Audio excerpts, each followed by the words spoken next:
பெத்தலையில் பிறந்தவரை போற்றி துதி மனமே.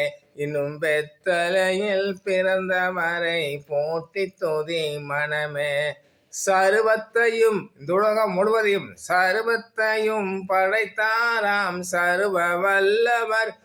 இன்று தாழ்மையுடன் தாய்மடியில் தலை சாய்க்கலானார். இன்று தாழ்மையுடன் தாய்மடியில் தலை சாய்க்கலானார்.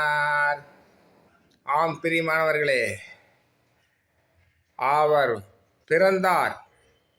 தமிழ்நாட்டிற்கு, நன்றாக கவனித்துக் கொள்ளுங்கள், தமிழ்நாட்டிற்கு பிரதம மந்திரி வருகிறார் என்றால் அவருக்கு 2 அடுக்கு 3 அடுக்கு 4 அடுக்கு பாதுகாப்பு போடுவார்கள். வானிலே எந்த ராக்கெட்டும் பிளைனும் பறக்கக்கூடாது என்பார்கள். கேமரா பொருத்தி இருப்பார்கள். அவ்வளவு பாதுகாப்பு தமிழ்நாடும் கொடுக்கும். சென்ட்ரல் கவர்மெண்ட் மிலிட்ரியும் வரும்.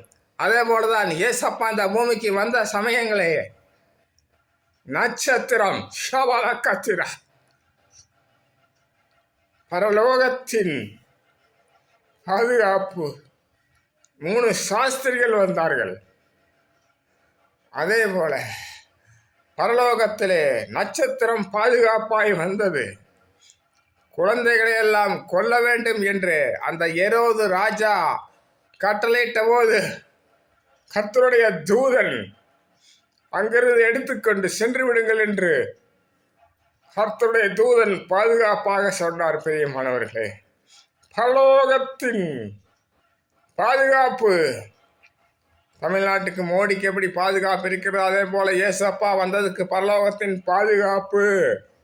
இதில் என்ன ஒரு பெருமை என்றால் இந்தியாவிலிருந்தும் அங்க சாஸ்திரிகள் போயிருக்கிறார்கள். அதுதான் மேன்மை.